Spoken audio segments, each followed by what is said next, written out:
ta présence, je viens poser mon cœur brisé.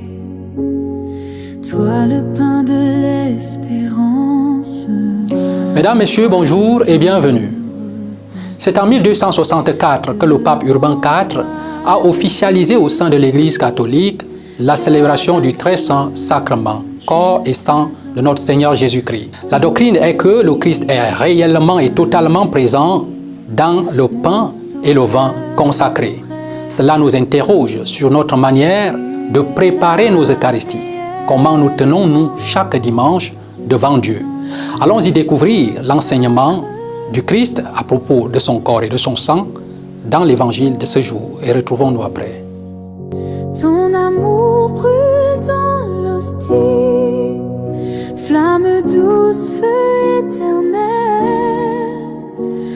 Le Seigneur soit avec vous et avec votre esprit. Évangile de Jésus-Christ selon Saint Jean. En ce temps-là, Jésus disait aux foules des Juifs, « Moi, je suis le pain vivant qui est descendu du ciel. Si quelqu'un mange de ce pain, il vivra éternellement. Le pain que je donnerai, c'est ma chair, donnée pour la vie du monde. » Les Juifs se querellaient entre eux. Comment celui-là peut-il nous donner sa chair à manger? Jésus dit alors, « Si vous ne mangez pas la chair du Fils de l'homme, si vous ne buvez pas son sang, vous n'avez pas la vie en vous. Celui qui mange ma chair et boit mon sang a la vie éternelle, et moi, je le ressusciterai au dernier jour. En effet, ma chair est la vraie nourriture et mon sang est la vraie boisson. Qui mange ma chair et boit mon sang demeure en moi, et moi, je demeure en lui. De même que le Père qui est vivant m'a envoyé, et que moi, je vis par le Père, de même celui qui mange, lui aussi, vivra par moi. Tel est le pain qui est descendu du ciel. Il n'est pas comme celui que les pères ont mangé. Eux, ils sont morts. Celui qui mange ce pain vivra éternellement. Acclamons la parole de Dieu. Louange à toi, Seigneur Jésus.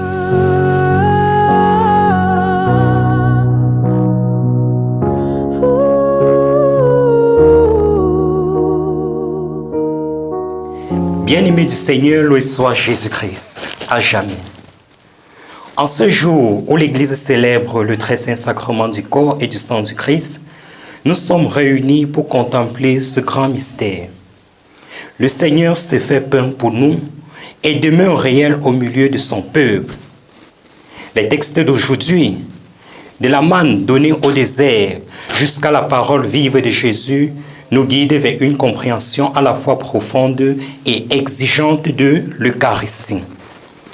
Le Deutéronome nous remet en mémoire l'épisode fondateur. La manne fut à la fois secours et épreuve. Dieu a nourri son peuple, mais cette nourriture révélait aussi les limites humaines et la tentation de s'enfermer dans ses propres désirs, qu'on fait Deutéronome 8, versets 2 à 3. Ce rappel nous invite à discerner. Le pain que Dieu offre n'est pas un simple palliatif aux besoins terrestres, il ouvre le cœur à la parole vivante de Dieu. Jésus, chez Saint Jean, reprend et dépasse cette image en affirmant « Je suis le pain vivant ». Ces paroles surprennent et choquent, mais elles appellent à une communion qui bouleverse l'existence. Recevoir le Christ, c'est entrer dans une présence mutuelle où la vie humaine est transfigurée par l'Esprit. Demeurer en lui signifie partager sa vie, non l'effacer. Saint Paul, de son côté, rappelle la dimension communautaire de ce mystère. Le pain rompu nous unit au corps du Christ. L'Eucharistie n'est pas un consumé privé, mais l'acte qui fonde l'Église. En nous approchant de la table, nous sommes appelés à vivre une solidarité concrète. Notre foi eucharistique implique une responsabilité partagée envers les plus fragiles. Concrètement, être nourri du corps et du sang du Christ doit produire des effets visibles. D'abord, cela nous libère de l'égoïsme. Celui qui se nourrit du Seigneur est transformé en pain rompu pour autrui. La grâce eucharistique convertit nos désirs d'emprise ou de confort en appétit de don. Ensuite, recevoir le Christ nous envoie en mission.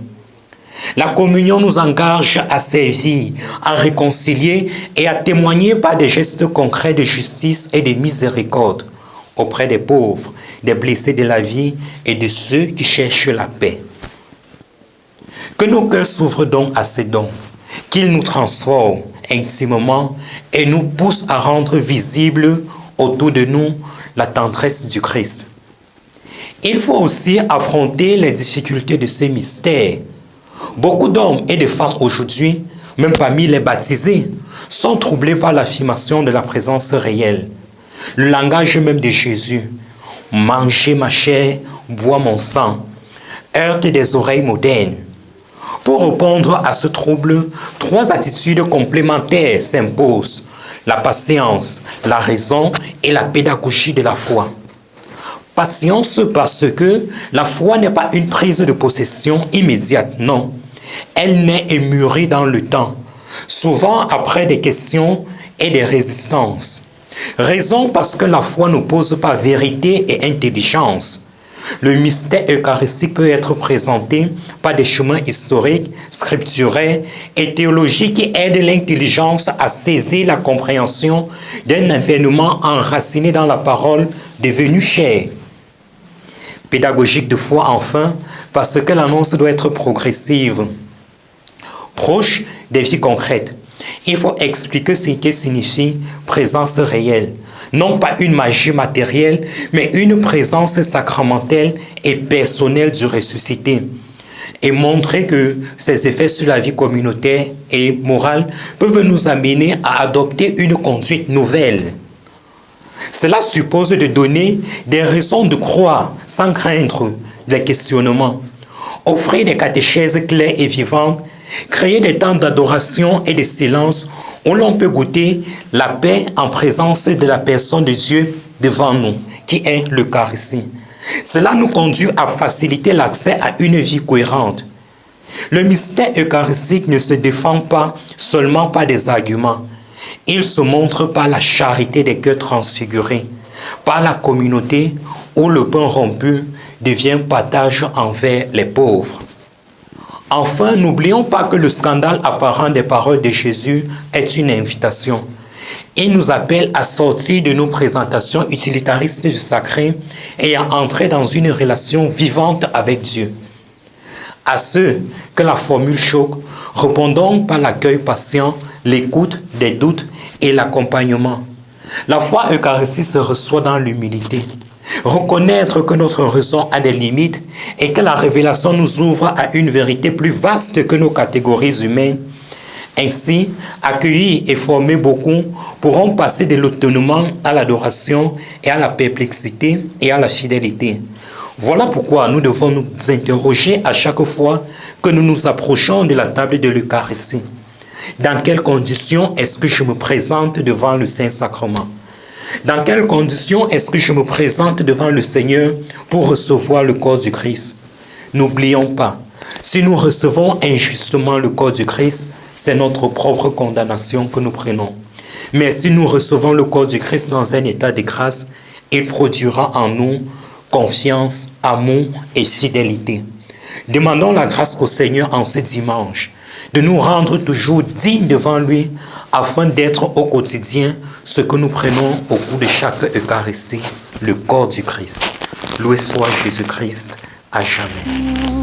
Reste avec moi, doux Seigneur, ne t'éloigne pas jamais. Le Seigneur soit avec vous et avec votre esprit. Que Dieu Tout-Puissant vous bénisse, le Père, le Fils et le Saint-Esprit. Amen. Chers amis téléspectateurs de Clarette Télévision, nous voici au terme de cette autre édition du Cœur du Dimanche. Le mystère du corps et du sang du Christ rende Jésus présent dans nos vies, rende Jésus présent au cœur de notre monde. C'est aussi la clé de la vie éternelle pour ceux qui prennent de cette nourriture avec une foi vive. Merci de nous avoir regardés. Au revoir et à la prochaine édition. J'adore ton corps très saint, voilé sous l'humble apparence.